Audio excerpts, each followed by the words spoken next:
السلام عليكم ورحمة الله وبركاته. أعوذ بالله من الشيطان الرجيم.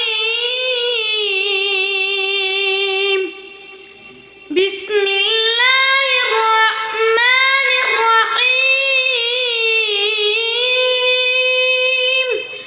آمن الرسول بما أنزل إليه من ربه والمؤمنون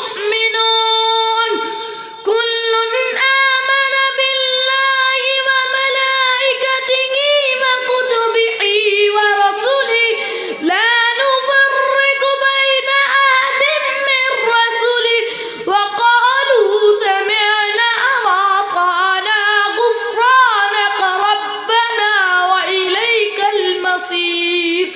لا يكلف الله نفسا إلا وسعها لها ما كسبت وعليها ما اكتسبت. ربنا